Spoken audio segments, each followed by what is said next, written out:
Hi. Hey, I'm Lise Colucci, and I'm one of the life coaches at queenbeing.com. I'm going to move this. I totally didn't arrange it right. There we go.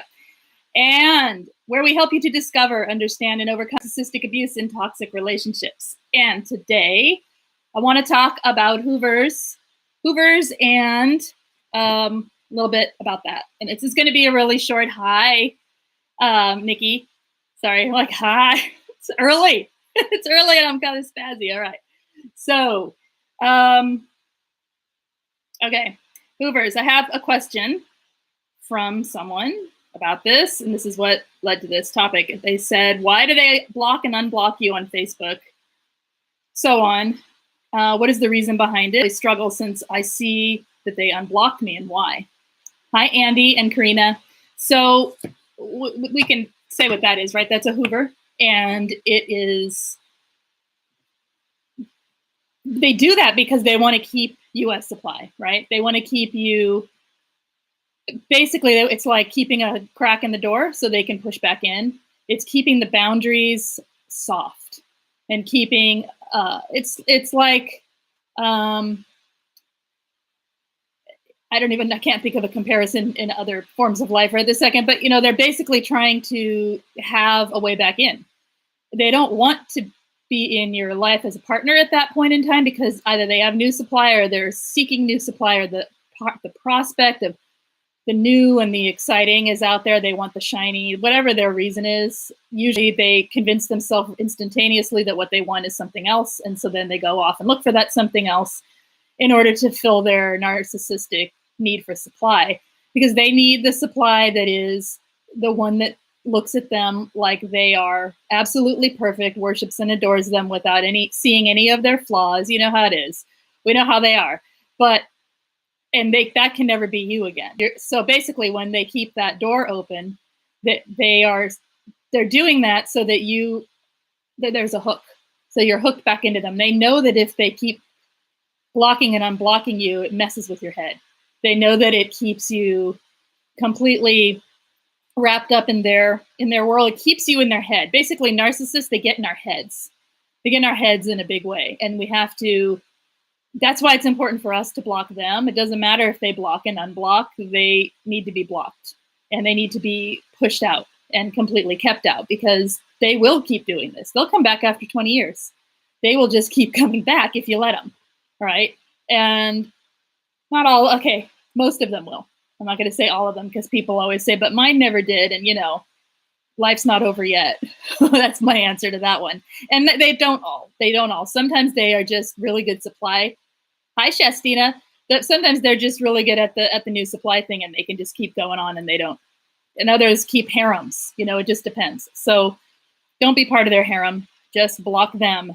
The reason that it bothers you and you're struggling when you see them unblocked is because you are trauma bonded, and every time you have any inclination to look at them, to think about them, anything that draws you back to them, especially when they're the one fueling it, they're the one instigating your or somebody else's, and they bring up the narcissist, it instantly pulls you back into the mindset of thinking about them.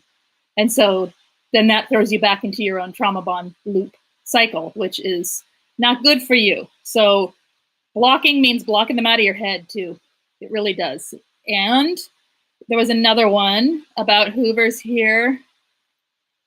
Let me find it. Oops, sorry, reading. Oh, okay. I want to know why they're being nice after they discarded you, or you discarded them. He's being nice with me, but he's still saying we can't be together anymore. I'm confused. It's the same answer, just a little different spin. They're being nice in the same way. It's all a Hoover because it keeps you.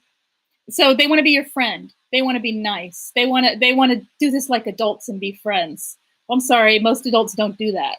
Some people can, yeah, sure, in a healthy. I don't know. I think most people need a break from one another when they're done, and it's. The way a narcissist does it is they want to keep you feeling the way you feel about them, but they want to be allowed to change the way they are to you. So they want you, basically it makes you chase them. And that's what they want. They want the supply of being chased. They want the ego fuel of being the one who's being pursued. And then they can call you crazy, and they can call you all kinds of things to, prove your lack of sanity there. So mine just blocked me after saying blocking is immature. They know it hurts you. They're just trying to get your attention. I think they are. They're toying with you. They're playing the game of cat and mouse. And they're keeping a little tiny crack in the door so that they can push back in when they have no supply. And they totally do that. So that they do, says Shestina, exactly. So Hoovers are sneaky little slippery things, and they try and get in. They will, any point in time, can come back and do the hoovering maneuvers. And it still throws you back into the state you were in when you were with them, almost always. And it maybe won't strike the trauma bonds quite so hard when you are years and years and years away and you've done your healing. But I have experienced a Hoover after 20 years. And the dynamic of the conversation, because I went into the conversation, was exactly the same. And so what it did to my psyche in that moment, I mean, I knew what was happening, so I went, oh, no way, but it made me think and feel momentarily that connection back to that person, because I'm empathic. I can't help it, right? And I'm also human, right? So don't do it. You get a Hoover at any point, just slam that door, block, don't reply. It's, after 20 years, right? And you think, oh, it's fine. I just had to experiment to see what the heck would actually happen. And, that's what happened. Wasn't a big deal, but I did notice, and I thought, oh, this could be a really big deal for someone in the wrong situation, right? This could be, even after 20 years, in fact, maybe worse, because you think, oh, they've changed. Oh, they've changed. They grew up. They were kids then, blah, blah, blah. Listen to how they are so sorry now. Yeah, okay. Nope. Hoovers are never, they're just Hoovers. They're all the same. It's just a toxic person seeking supply is all it is. And it's a toxic person keeping their hooks in you. That's all a Hoover is. It doesn't mean they love you. It doesn't mean they need you. It doesn't mean they see the value in you. It doesn't mean they regret all the things they did to you. It doesn't mean anything about you. It's all about them. And it's about their need to keep control and to keep power in that position of knowing that you are the one wanting them. So that's all it is, no matter what the Hoover is. Shastina says, don't experiment or test because it never turns out well. Exactly. Don't do what I'm saying at all. No, don't do it. It's not worth it. It's not worth it. And it's true, that you, even when even when you're protected, there's still something that, first of all, you're talking to a toxic person. Why are you doing it? Right? They're toxic, and it's not going to change anything. They're not going to suddenly not be toxic. So just because they're not toxic to you anymore doesn't mean they're not a toxic person. Does that make sense? Just because they're not in your life anymore and they're not toxic to you anymore, they're still toxic. They're still an unhealthy person that you don't need to be around. It's bad energy. Anyway, mine begged me to stay Facebook friends because he wouldn't be embarrassed if his friends found out his marriage failed. Well, too bad, right? You see, that's another reason that they want to keep connection with you, is because it looks good for other people. Remember, they're putting out an image to the whole world. It's not just you that they're narcissistic with. They are narcissists because they are narcissists. If they truly have NPD, they are across the board narcissistic. It's not just to their main supply or to their secondary supply. It's to the whole world. It's to everybody. So they put on the face that they want the world to see, and they maintain it. It's the mask, and they maintain that mask. And if something gets in the way of that mask, like seeing your wife unfriend you, then it freaks out their whole world. So they don't want that. Anyway, hello. Hi, Angela. When my ex is nice, I get nervous. You should. We do 50-50 childcare. We see each other twice a week. I rejected him in the end, and he won't forgive that. That's good. Don't ever let him forget that he's the one that was rejected, because you want that. I think when they discard or we discard, whatever, we leave, the thing that makes it so that you can actually break those trauma bonds is creating something that's unforgivable in the narcissist's eyes. Doing something that hurt, I mean, it's the narcissistic injury is what actually does it. And as long as they're not violent or dangerous in that way, or going to create a massive smear campaign, and you don't know, But I feel like the people who have the easiest time with the least amount of Hoovers are the ones that the narcissist can't forgive, can never, because they don't really want you back. And so every time you see them be nice, you know it's a snake in the grass, right? All right. Why do they? Oh, I'm sorry. They're fishing for an ego boost info or to twist you and use against you. Never good. Yes, they are. It's almost always something like that. Usually the ego boost after a long period of time. Yeah, that's right. Or info to me. It's about ego. I mean, I could tell you the whole story, but long and boring. Not worth it. But anyway, trying to do the final trade-off of items, which is bringing up old feelings, right? Because you're exposed to them. So just keep your list of toxic things that they've done to you handy. Go ahead and cry when you need to. Let yourself feel what you need to feel as you're going through it. Keep reaching out for support so you don't. Those feelings are feelings. They're not something you have to do anything about to make better. Okay, because once you are through this part, then you can work on healing and not having to live in that trigger anymore. Triggers they're hard, but we you kind of wade through them, especially when you're in the middle of something that you can't. Oh, it got really bright. There she is. Right. Sorry, the lighting is bad. My ex tried to Hoover 3 weeks ago via a blocked voicemail.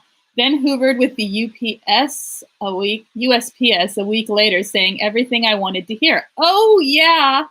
I've been living in my head again for 3 weeks and struggle to get out. Oh, that's just grooming. That's like re-grooming, okay? They tell you everything that you want to hear in the beginning. What they do, here, I'll tell you what they do in the beginning, and maybe this will help you can apply it to the end as well. Apply it to the Hoover. So what they do in the beginning, many of them, is they meet someone, they listen, they get attentive, they pay attention, they start to mirror the likes and the dislikes of that person. If it's something new to them, they act interested. They'll shift entire personality just to have a personality that meshes with that other person. So they're using their sense of the similar thing that an empath has, or an empath can feel the energy of another person. And it's really hard to distinguish them from you at a certain point, unless you're clear with who you are, right? And you feel this connection with another person, right? But a narcissist doesn't have empathy. So that part of their sensing, I think many of them are very highly sensitive to other people's, to paying attention to what other people are saying and projecting out. And they take all that information, and instead of using it to form a connection and a bond with another person, they use it to steal it for supply. So they use it to hook that person in and create a false relationship based on all this information they gathered, instead of actually saying, hey, you know what? You like fishing? Oh, I don't really like fishing, but that's cool that you like fishing, like somebody sane might do, or somebody non-toxic might do, right? Somebody that's clinging and trying to get that person was like, oh, you like fishing? And in their head, they're like, oh, I hate fishing. Oh, I love fishing. Let's go fishing, because they're trying to get you to see that you're just like them. And they're grooming you and then they start telling you everything you want to hear based on what they've gleaned, the information they've gleaned from you. Well, after all these years, he knows exactly what you need. He knew what you needed all along, or they knew what you needed all along. And they just don't give it because they don't actually feel the empathy that says, oh, Nikki needs this. Oh, look, Nikki's sad. She needs that. Oh, she needs this. Like people do when they have empathy and they have a partner, right? No, they think, oh, there's her emotions again. And, they don't even respond to the things you need. So all the things you needed to hear, they always knew. And they throw it at you at the end. It's like a re-grooming you back in. It's a Hoover. It's to hook your heart and your mind to thinking that they actually care. And it's total crap. They don't care. They're just trying to use you. So if you can see what I'm talking about, like how they do it in the beginning, it's exactly the same. Apply it to the end. They didn't know you in the beginning. They just wanted you. They wanted to take what they saw in you that would feed them. And now they know you. They know what feeds them. And so they want to take it back. That's it. He admitted he was wrong, apologized, offered to get therapy, the whole 9 yards. Even though it's been 3 weeks, I struggle not to contact back. I know, you have to remind yourself that he is who he is, and he is never going to be anything other than he is, no matter what he says. It doesn't matter. It's like too little, too late is the, why now? Why now? What is it now? You don't have supply, so you need me? Your supply is not good enough, or you do have supply and you need someone on the side because you need to cheat. It doesn't matter what the reason is. It doesn't matter. It's a Hoover. And if this person is narcissistic, it's all it is. It's because they can't have people dislike them inside their tiny, tiny little, emotionally tiny little children. And they cannot have people dislike them. They can't have people against them. Let's put it that way. Everyone has to worship and adore them. And so it could just be that. It could just be to hook you back so that you say, you are so wonderful, blah, blah, blah, and then they can discard you. Guaranteed, he would discard you rapidly. Or the devaluing, because see what happens if you did take him back. What happens almost always is it can happen within hours or weeks. It doesn't matter. It'll happen. Almost always. Once you take them back after you know who they are, you've pulled that mask off. He knows right? Most likely. He knows how he is. He knows the reason that you're not together is not the reason he's pretending it to be. And once you take them back from that Hoover, it's an unwritten contract that I accept you as you are. And you can see how that would be true. If there was you hear relationships that are just bad, they have issues, nobody's toxic, it's just, it starts going downhill, somebody has an affair, the spouse takes them back, they accept that person for having made that mistake. And they rebuild the relationship. They accept that person is someone who, the whole package is there. But with a narcissist, it's everything. Okay, it's the same thing. It's just like they just completely take off the mask. They show you who they are. They put the mask back on and they say, take me back. But what they're really saying is take all of me back. And then what happens is they take that mask off rapidly and they start to devalue you as soon as you take them back, or fairly quickly, and it almost always happens. So know that it's not contacting them would do you nothing but pain. My ex actually admitted to phoning his ex after me. Yep, it was just mine did the same thing. Yeah, like within a few days before the discard, he had contacted his ex that he hadn't talked to in 7 years. So yeah. For a legitimate reason. I'm dying. I have no supply. The supply's going away. What am I going to do? Okay, well, who gave it to me last? I'm going to go back to them. It's all it is. It's like a greedy, hungry little leech that's needing something to leech onto, is all it is. It's easy to forget the bad times. I have to remember that even a mean person, narcissist, will be nice as long as they are getting what they want. Especially if it's to get what they want, right? And then if they don't get what they want, they pitch a fit and get mean to you again. So, yep. My brain is in denial that they are a narcissist. I'm continually second-guessing myself on that. Well, the point isn't if they are a narcissist or not. It's if the relationship is toxic or not. And the very best case scenario is they're not a narcissist, right? Because that means they're not out there and they're not going to hopefully do it to someone else. Because the worst thing is to me, from where I sit, the worst thing is the chain of pain that happens from these people. It's the continuum. I could care less about him. But what I feel for is everybody else he's out there affecting. And because the people that are still in their lives that they are affecting, who are in denial or protecting them or whatever, it's sad, right? So the best case scenario is that they're not actually a narcissist and they just have really strong narcissistic traits, and that hopefully they can learn and change. That's the best case scenario, but that doesn't mean it's for you. right? That doesn't mean you have to sit there for 15 years while they do their work, and the suffering and the pain that comes from dealing with someone who is emotionally unhealthy. It means you get a chance at freedom regardless. If toxic is toxic, if that relationship was toxic, it is not meant to be in your life. And you deserve way better. And there are better people out there to go to try to engage with if that's what you wish to do. Or there's yourself, and there's yourself. And you are worth much more to begin with. So it is part of the cognitive dissonance and the trauma bonding, I believe, says Butterfly Mama. It certainly is. It is part of the cognitive dissonance. It's abuse amnesia, and it happens to all of us, literally.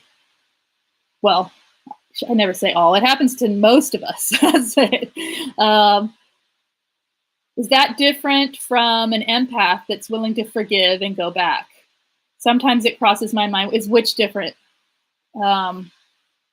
Is that different from an empath that's willing to forgive and go back?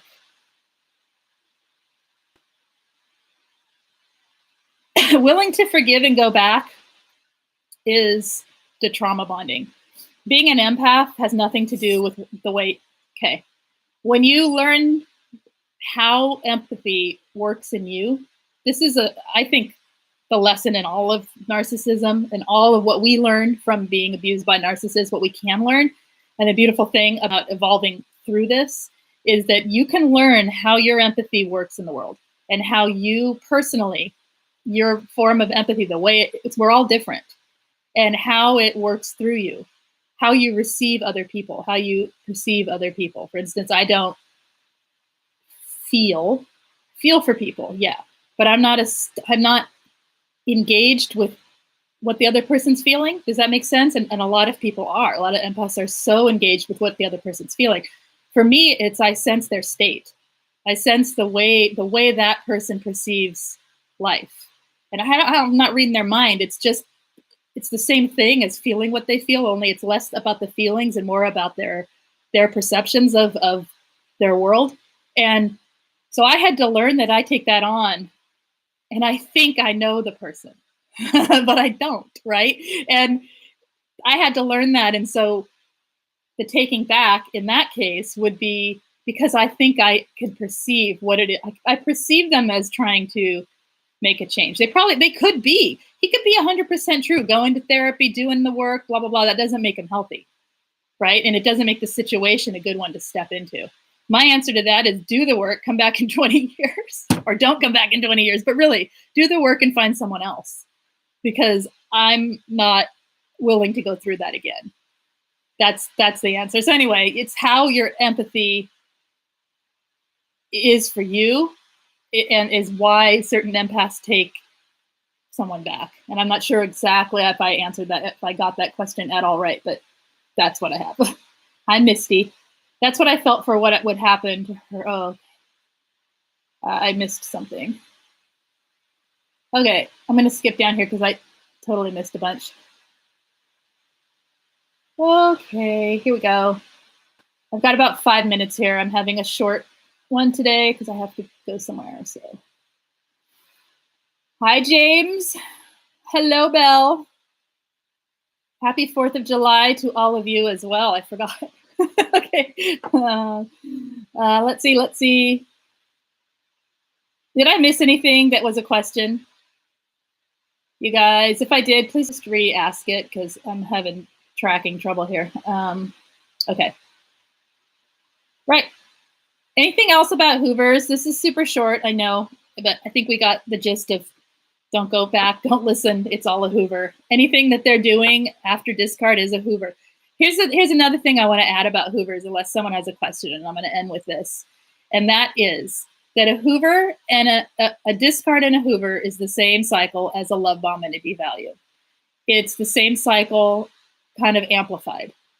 And it does the same thing to your brain chemistry that the love bomb and the devalue does. And what that is you have the discard, which leaves you full of adrenaline, full of cortisol, full of all kinds of brain chemistry that is, because of the trauma bond, driving you toward the narcissist, the dopamine rises, because then you start seeking the narcissist's attention back, because that's how trauma bonding works. Okay. And then when you get the Hoover, you get the release. Okay. It's like a rush of oxytocin. The dopamine finally has some resolution to some counter chemical in the body to give you that feel good. Ah, finally I got what I wanted. So a Hoover, that's part of why you feel anxiety. It's part of all of it. It's because you know what's coming next. It's not relief. Okay. It's not a good thing. The Hoovers they're really the same cycle as the love bomb and the devalue, just kind of amplified with a little bit different thing, because you're not actually in a relationship anymore. So basically what I'm trying to say is all of that reinforces trauma bonding, and you don't want to do that. You don't want to reinforce those trauma bonds. So Hoover is not necessarily please take me back. It can also be them wanting supply, so they temporarily act nice to get it. It can also be them acting like a jerk. It's anytime they're in your presence, it's a Hoover. Just consider anytime they're in your presence, anytime they send a flying monkey, anytime they check up on you, and all of it is a Hoover. Anytime there's any contact whatsoever from them, it's a Hoover. And yeah. And I think it makes them want to talk to you, and it makes you want to talk to them, because I think they're addicted to the abuse cycle as well. So when they catfish, they drop subtle suggestions to warm you up. All of it, it's all Hoovers, and you don't want those. And yes, they do catfish. Okay.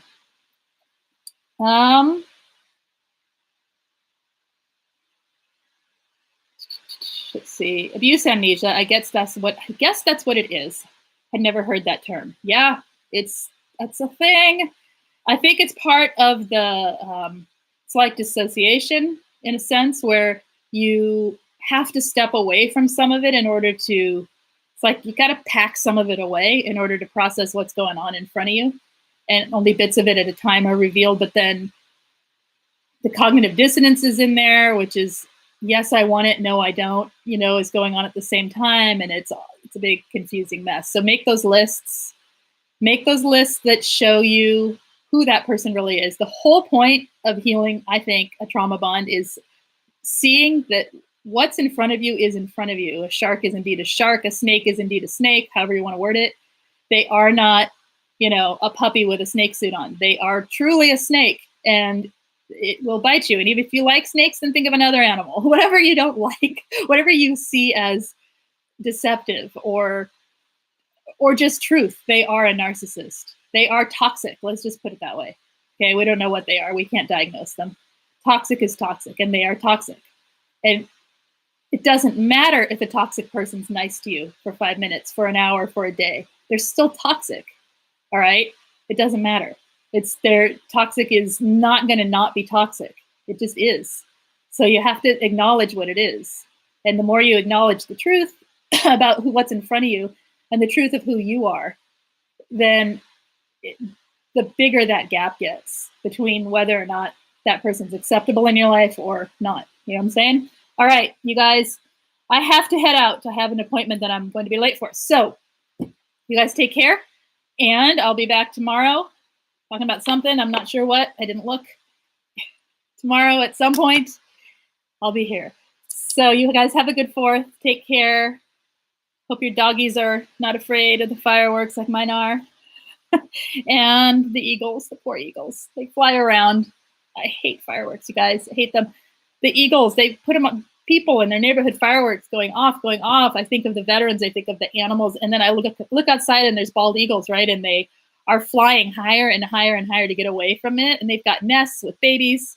So, and you see one like hovering low and like trying to come back to the nest and just freaking out. I really hate them. Anyway, happy 4th. Okay, you take care. If you've not subscribed and you enjoy these live streams, hit subscribe, hit the thumbs up if this topic was helpful to you so that I know what types of topics you guys like. And if you would like notifications texted to you of when I come on, text me 33222 and put the word Lise Live, Liselive, all one word, and I will send you notification 5 to 10 minutes before I come on each time. You guys take care. Have a good day, and I'll see you tomorrow. Bye-bye.